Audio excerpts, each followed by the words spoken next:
why we can't start. If anybody shows up, they show up. They are welcome. Oh, I did it right. You did it right? Yeah, give me. Yeah, we don't need that anyway. That's fine. I don't want. All right. Hi, I'm Ayana. That is my introduction. I'm the school librarian at Chapin High School. Hi. And See, I'm laughing. it doesn't make any sense. I know almost everybody in the room. You go ahead, Likewise. Hey, good afternoon, everybody. I'm Caroline Sanders. I'm a school librarian at St. Andrews Middle School. Yeah. So even though this we're both in secondary, this is information that is meant for everyone. I think that's posted in the Yes, conference information. So hopefully we have everybody from all levels. And we are going to jump right in and introduce our topic with a little activator to get your minds going. And that we have a video, like a short video. We're going to take 5 minutes to watch it and then kind of talk in our little groups. So we're not doing 4 corners, we're doing 3 corners because we're short a device. So how did you want to? You 4 can go to this device that's going to be over here, and you 1, 2, 3, 4, 5 can go to that corner, and everybody else can go to this corner. We like to move. Yep.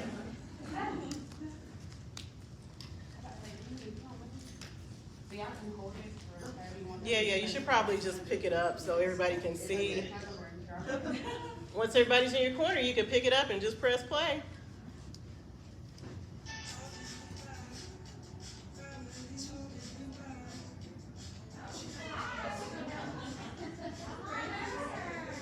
You want to go to that one? Okay, cool. Yeah. So it's 444. Yeah. Oh, that's cool.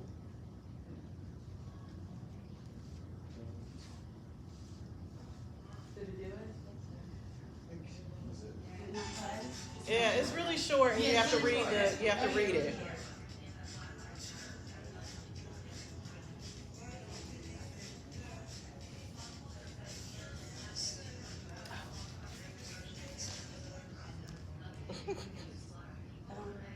Okay.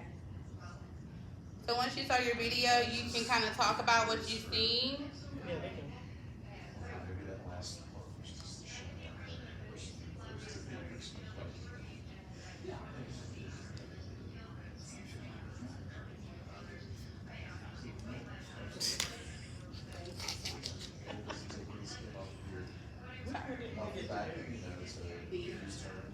The V.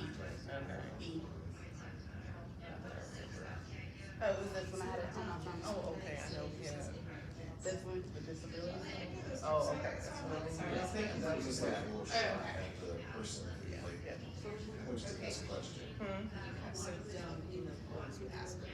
Oh, okay. That was like real with the invisible disability. Yeah. And then I remember that. The Asian lady talking about. I watch her like every day. I don't remember what she was talking about in that video. She was talking about something. Yeah, this one was about being aware of the words that she used. Really. Yeah.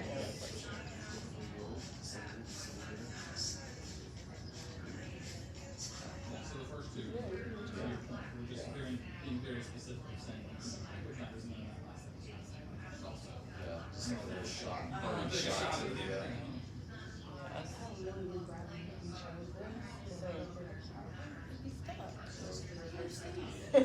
As soon as I was in here, I was like, yes, for us.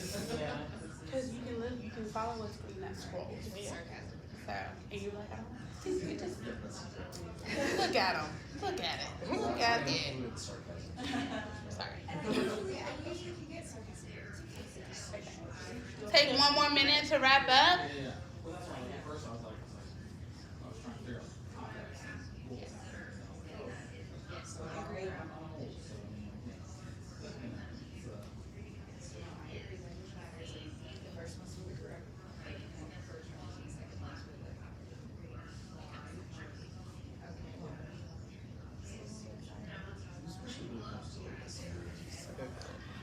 That's a good group, even though it's such a big group. I'm kind of curious to see what the other people are, what the other presentations are that are the same.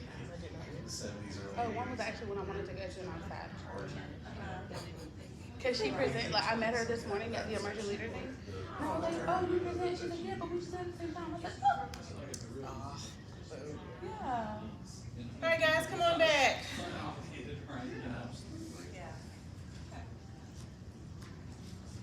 All right.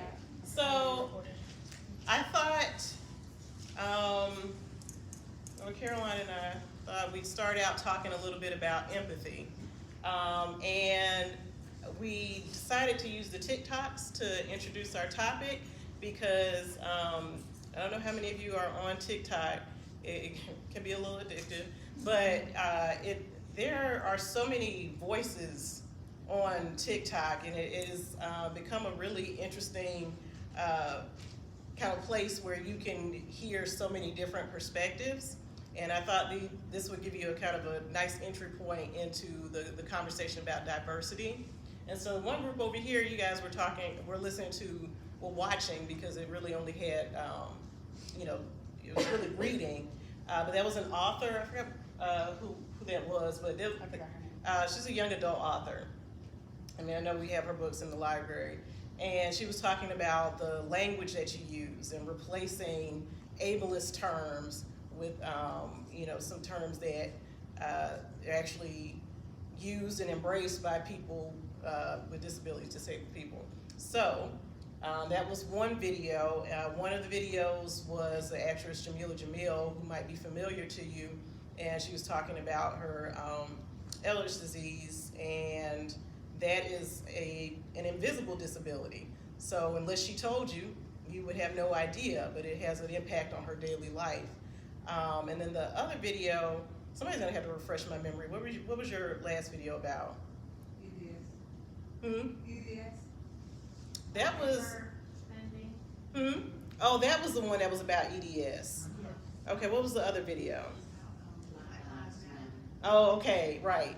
And I love her content, and that's why I couldn't remember what it was about, because almost every day I've watched one of her videos. Huh? Oh, okay. So anyway, I thought that was a nice entry point. I hope you guys had some great conversations, and maybe we'll get to go back to it. So this is a working definition I actually found on a journal article about the science of empathy that I think is a great one, because a lot of people, probably not you all, but there's still a lot of people who confuse empathy with sympathy, or believe that empathy is as simple as putting yourself in someone else's shoes, and it's a bit more than that. As it says here, it's it plays a critical interpersonal and societal role, and it's enabling sharing of experiences, needs, desires between individuals. So it's not really feasible for you to actually place yourself in someone else's shoes, but empathy allows you to share their experiences, share someone else's experiences, and it requires a lot of cognitive ability, it requires emotional capacity, it requires a lot of you. And this video, I hope you all will get a chance to go back and watch this, but a lot of the conversation that Caroline and I had about DEIB came from this video of author Nick Stone, and she is talking about her diversity, equity, and inclusion work, and she frames a conversation that if you are coming from a place of empathy, which is where we're coming from, a place of empathy, then the other things fall into place. Respecting diversity, making sure that you provide equitable services, making sure that you're inclusive, making sure that others feel like they belong. Those things come from a place of empathy. All right, did I explain that well enough? And so these are our terms: diversity, equity, inclusion, and belonging. And these are Ayanna May's definitions. These are not Merriam-Webster definitions. They are much simpler. Diversity: a mix of people. Equity, not equal distribution, but a level playing field. And I've always loved this illustration. It shows very clearly that equity does not mean equality. It means making sure that everyone has what they need in order to be successful. And everyone's needs are not going to be equal. They're not all going to be the same. All right, so inclusion, ensuring that underrepresented voices are heard. And then belonging, I've noticed that a lot more organizations are talking about DEIB instead of DEI. And so we expanded our conversation from DEI to DEIB because belonging is a critical component. We want people to feel, we want our students to know that they are embraced, not tolerated. Even the organization Teaching Tolerance has changed their name. It's now Learning for Justice. It's not teaching tolerance anymore. That is below the bare minimum at this point. So we decided to include belonging. And we created a list to get you all thinking about the many facets of diversity so that we're not mistaking it for just race and gender. And I think this is where you come in, Caroline. Okay. So, with the facets of diversity, what you had in your seat was a glossary that by no means is complete, but we had a DEIB glossary with the terms. So, the words you see right here, they are defined along with more words for you to actually understand and know, because it is ever evolving as we are becoming, as a world, more belonging. So please feel free to refer to that. And on our resources page, we actually have the links to a whole lot more of the DEIB glossary that is very vast. All right. Yes. So this brings us to our purpose here, that to remind ourselves that what we do and why this diversity work is so important, in case we ever forget, because of all the much louder voices saying that there's no need to have diversity education, there's no need to address social emotional learning, and because of those loud voices, we sometimes have to have something to remind us of why our work is so important.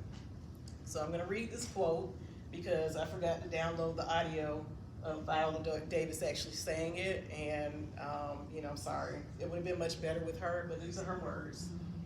You need to see a physical manifestation of your dream. There is something about seeing someone that looks like you that makes it more tangible.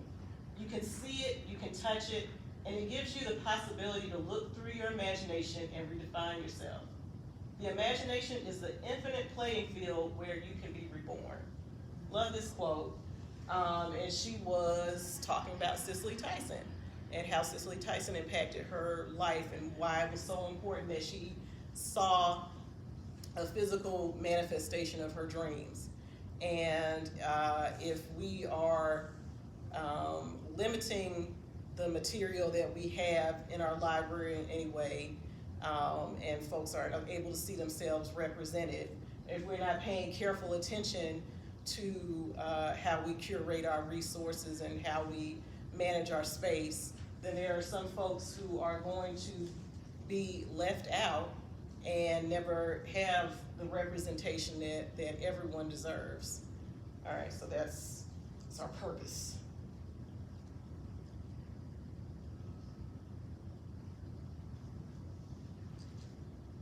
Bias and privilege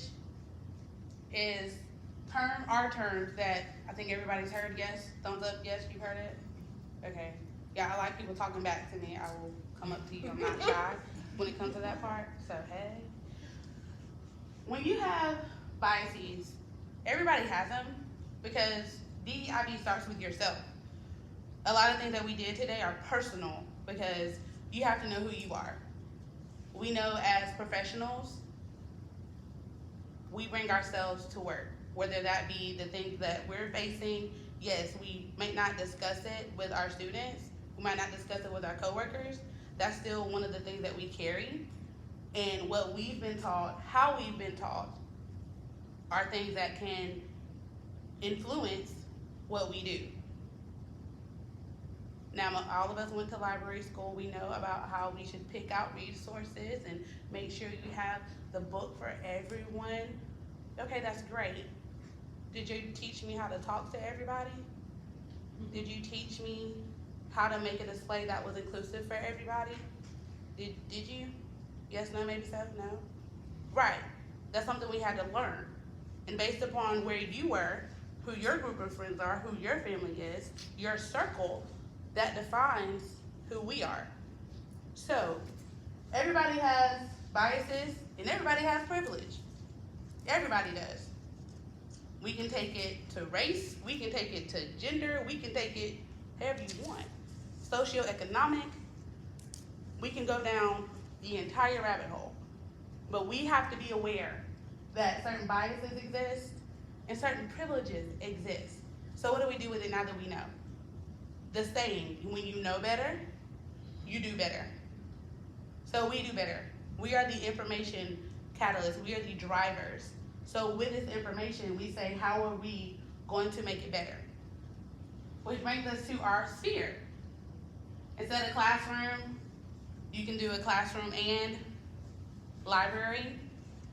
What does our sphere look like? So first we took care of ourselves. We looked at ourselves.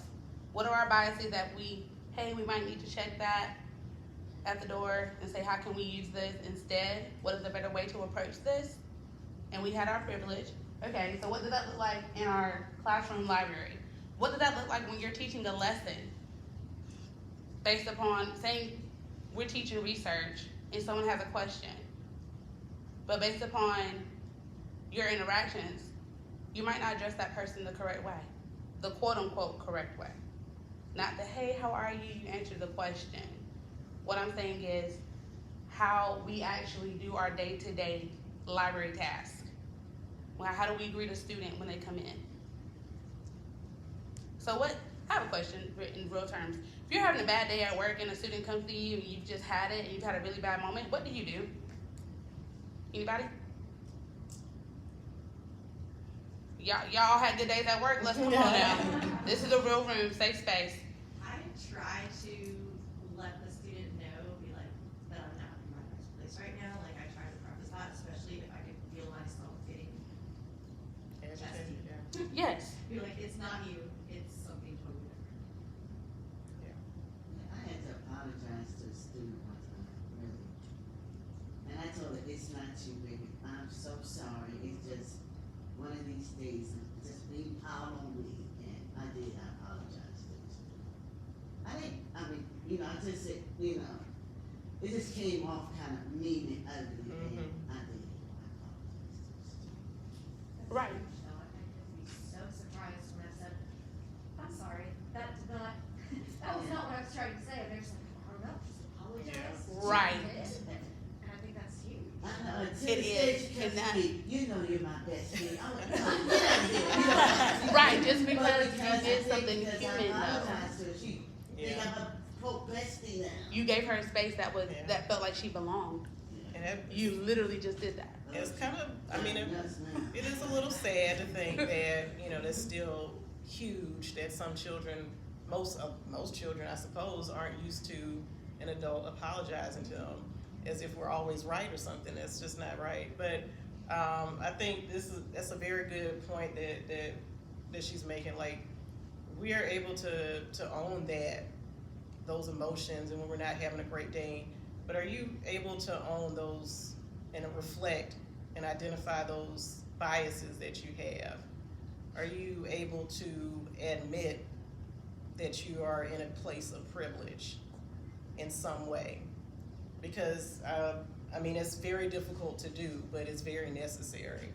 I've had to unlearn things. We all have to unlearn things, because if you've come through the American education system, you've been taught to, to value white, male, wealth.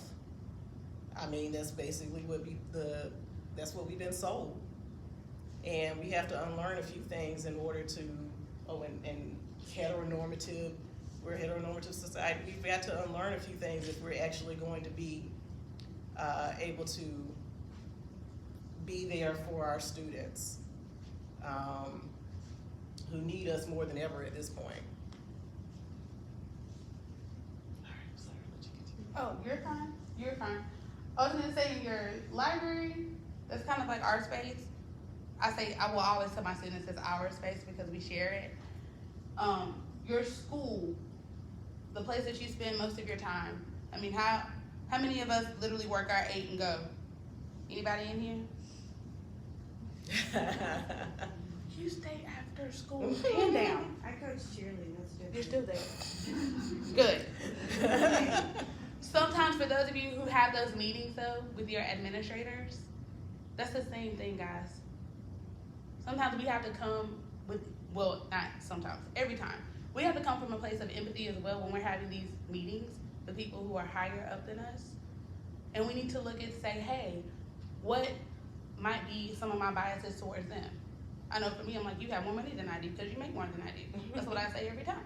And she just looks at me like I'm crazy, and I say, no, hey, for me, that's different. I said, we're in 2 different spaces, and I have to recognize that, sit with that, and then I come to you because I say, hey, I need $5 to go down the street, and you tell me no, and I'm like, well, why? That's my first inclination. But I have to remember, you're buying for all 800 of us, and I'm focused on a small group. So selecting those things and asking, hey, can I be on the budget committee for certain things, instead of just saying, oh man, she turned me down. No, it's how do we have this conversation, which is another thing of DEIB. All right. So, info time. Take it away. All right, so we're self-reflecting in this little micro time that we have, and this is one thing I hope you'll take away. I would like for you guys to reflect on these areas. Do you feel that you are adequately providing these areas for all of your students? You as a librarian, we talked about assessing yourself, your own empathy, your own biases, your own privilege, and how you use that to benefit your students.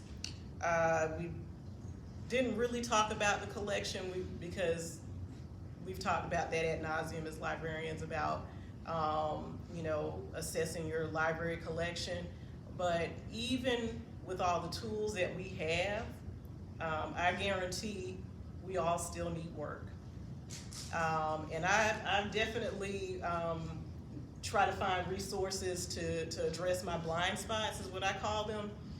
The things that I don't necessarily think about readily because they don't interest me or they don't directly impact me. And it's not that I mean to, being very, aware of my own bias, and sometimes, I'm not thinking about that area that is needed by another group of individuals that I serve. All right, so I try to find people in those communities that I don't identify with who can recommend resources to me. I can't speak for Native American people or indigenous people. I can't speak for some disabled people. So I need to find people in those communities to address those blind spots. And that's one of the ways I build my collection. I make sure I go directly to the folks who are impacted. Physical space, for some reason, I still walk into libraries that are not accessible. No, I do not need a wheelchair, but you're going to have patrons, you're going to have students who have walkers, who have wheelchairs, who are wider individuals, and you don't, crutches, and you do not wait, oh, that's the thing, yeah. No, You- we're fine. Okay, you don't wait until you get that student to make your space accessible and to make sure you have accommodations. Because imagine how that would make them feel, honestly. So you make sure you have the accessible space for everyone. And your atmosphere, is it engaging? Is it welcoming? Do your students feel like they belong, or do they feel like only certain students belong there?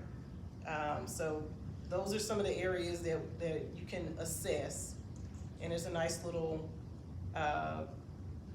DEI scorecard for library and information organizations. That's from the ALA. And we're gonna give you the link, of course, to the website that we're talking from, so you can go back and find all this information. Also, there is the brochure that is in there as well.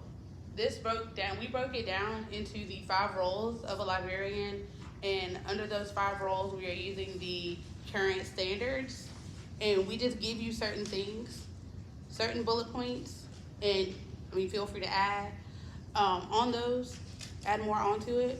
But it lets you know what are you doing, what are we doing, how are we doing this. It even talks about when you are talking to admin, when we are talking to parents, things of that nature.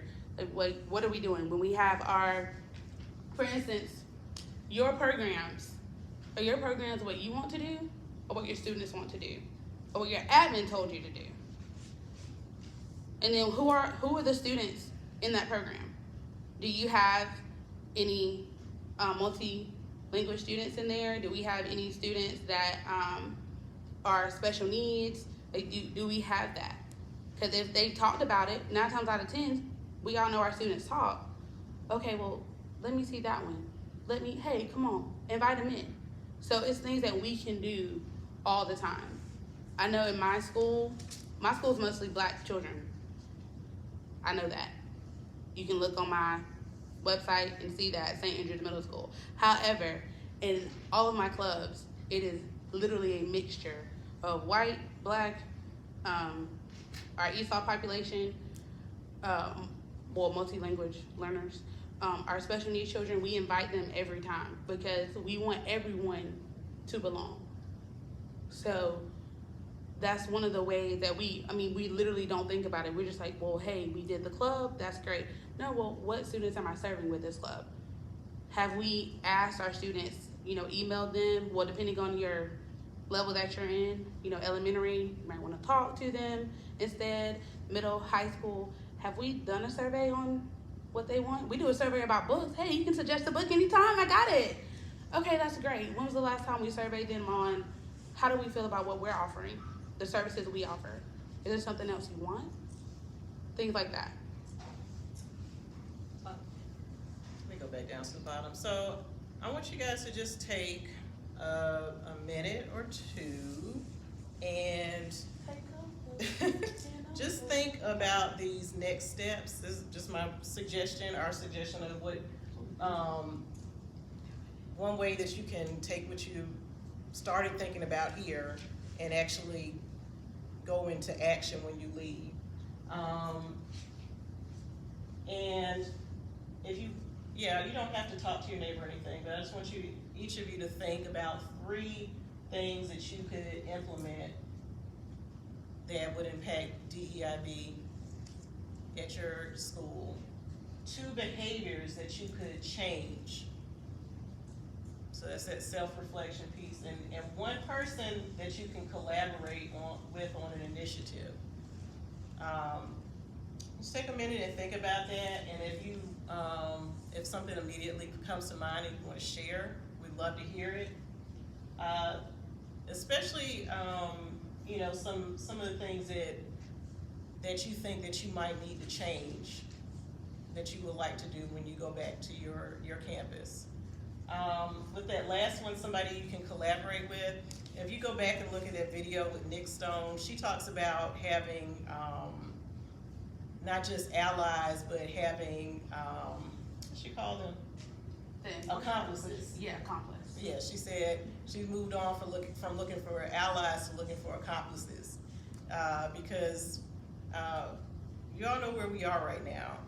Some schools might be feeling it more than others. definitely feeling it at Chapin High School where I am. There are parents challenging, they've moved on from challenging books, now they're looking at instructional material. And you need to be prepared with how you respond to these challenges. They're coming after large entities in small ways. Scholastic is a huge funder of some of the things that we do, and there's a very organized effort to go after Scholastic. So there was a book fair recently, and one of the librarians in my district did not know how to respond to a parent who questioned the presence of a book with what appeared to be a gay couple pictured on the cover, just being at a Scholastic book fair. And that's not the first time I've heard about challenges to books at just being at a book fair. Not anybody telling you you need to buy it or take it home or read it to you, nobody's telling you to do it. It's just there. And like I said, similarly, we had an issue with the AP Lang class where the material was challenged and unfortunately removed. So we need to be prepared with how we address these things and not labor under the delusion that that's happening over there and it's not coming this way. Nick Stone also mentions that it's a slow rolling tide. So if it hasn't reached you, just wait a minute. Okay. Oh, so does anybody have anything to share? Are any questions? Like I said, we are a safe space, so you can ask different questions. Definitely. I'll take anything. Because I always run to my multi-language learner person, and I say, what books do they like? And how can I kind of do a little about me to them so I can interact with them more, because I'm an interactor, if you can't tell. So I like to know and understand the person so we can have better conversations. So.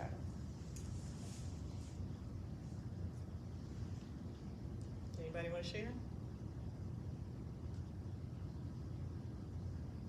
All right, can I share with you one of my, oh, you got something? Well, I guess it's a question. Mhm. My school is an urban school. I mean, it's mostly blind. Mm-hmm. And I tend to fill most of my collection with books that would appeal to my students.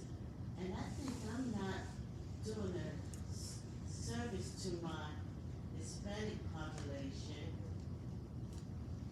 I need to somehow get out of that mindset to make sure I am serving everyone in my school. And how can I think that, give me some examples or some tips on to make sure I am including everyone, because I think I'm not including my English language learners, students, or I don't think I'm including my Hispanic students. Yeah.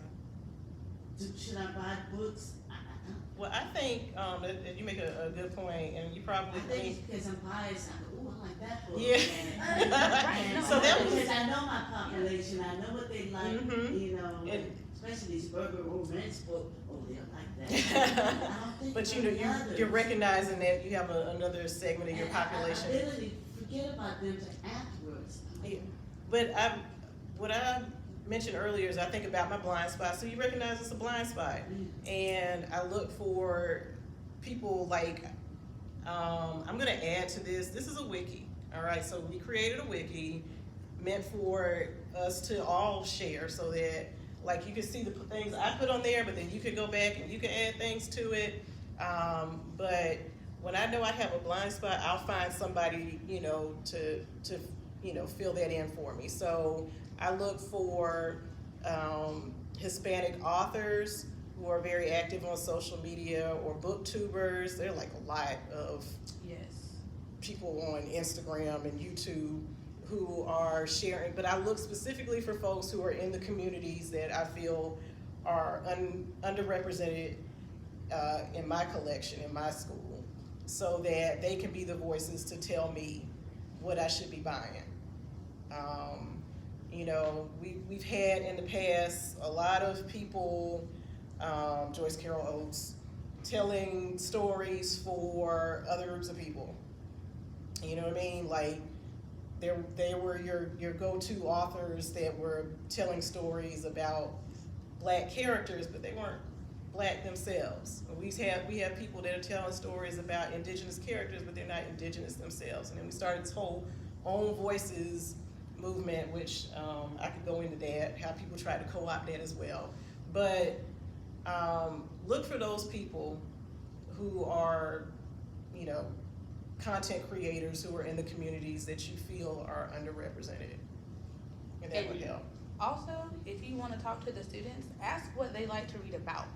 A lot of my ESOL students actually love soccer, and they want to read about it all the time. So with this last book order, I literally purchased about 10 to 20 soccer books because I went to the teacher and I said, okay, well, about what reading level are they on?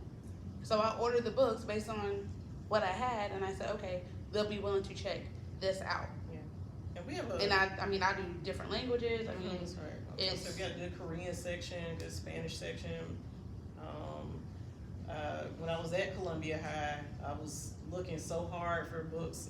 Like first I asked the teachers, you know, because they do a survey, they test the kids, and they start, you know, like they know exactly what percentage of our students speak this language. So I asked what the languages were, and then I had to hunt down the books.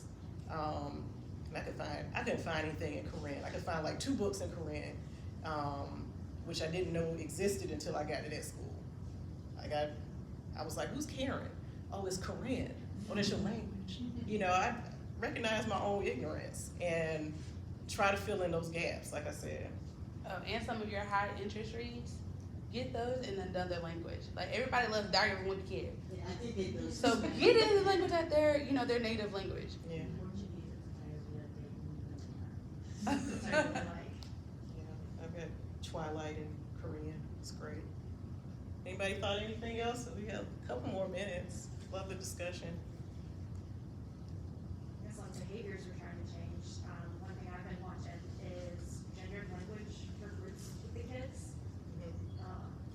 Cause I've had a couple say like, I really don't like, you know, if you say guys, is it, like I have a student who's a transgender girl. It's like, I don't like being addressed as guys, cause it's not, like it makes her uncomfortable. Yeah. But that's such a part of my vocabulary, like, hey guys, what are you doing? Yeah. And to me, it's not gendered, but to the student it is, so I'm trying to watch for those terms. Yeah. Be mindful of those. I learned real fast not to say ma'am and sir, like a long time ago.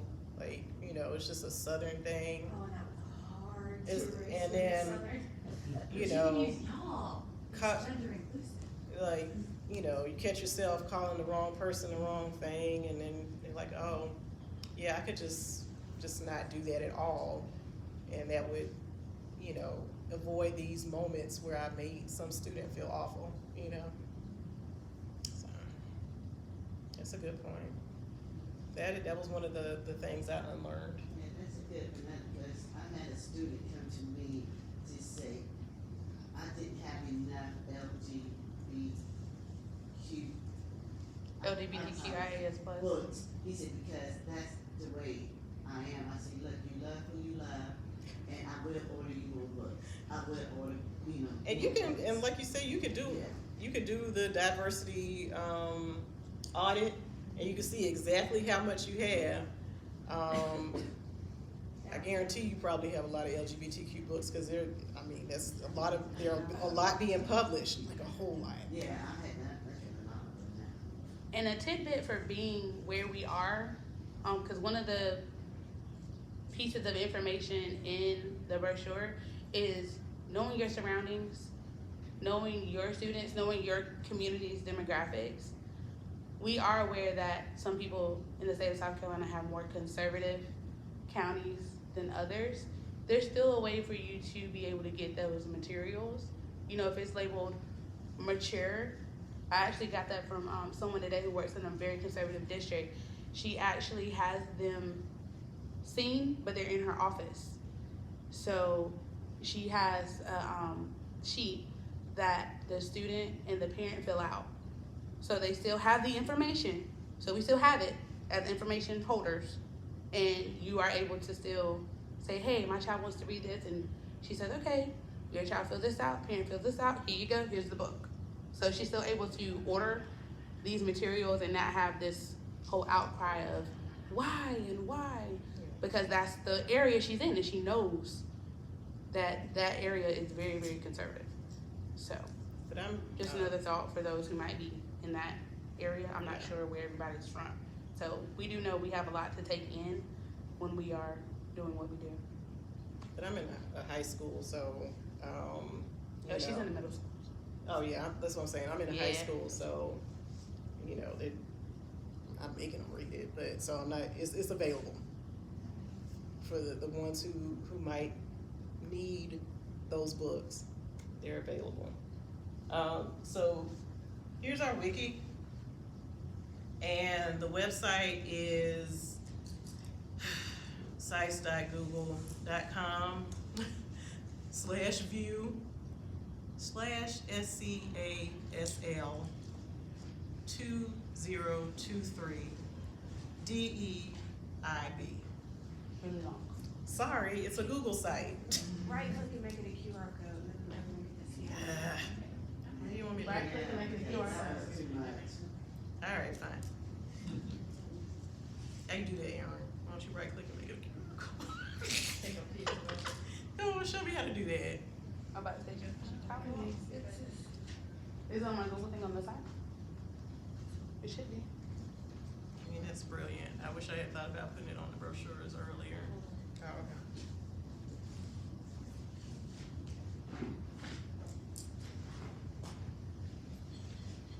So the idea is that you can go, you can review the presentation, all the little videos that we didn't have time to go into, you can watch them. And the resources tab is where you can go and click on that Google Doc, and you can add to it whatever you want. Because I put some things on there, like, sorry, I love this book. There we go. Because it helps you, I know it's supposed to be for kids, but you do this book and it will help you examine your own identity and think about your own biases. So I really did love this. That's on the list. Learning for Justice, like I said, great free resource. So if you're not getting these, then you should definitely sign up. And our information is down at the bottom, how you can contact us, our personal You can email. emails, because some people may not feel comfortable sharing, or some people might have questions they just want to write out, which is A-okay with us. So if you, I'm about to say feel free, you're not bothering us. So if anybody has any questions or you want to know, most of you guys are vets in the game, so you know, you guys, I aspire to y'all. Yeah. And thank y'all for coming. Thank you for Appreciate coming. it, by the way. Share it with somebody who didn't make it into the room today, please. Yes, and if anybody needs assistance with, having these conversations and things, really everybody in this room can help them out, because I've seen you before. So, I know you can. Yeah, I'd be glad to see the resources that you guys put on the wiki. Yes, please continue to add, because we all have our own, it's really easily to get isolated in your own little library world. So, let's branch out. All right, thanks Thanks for coming. guys. Thank you. Yay, we did it. Huzzah. We've been high-fiving all day. No, I just. So, high-five.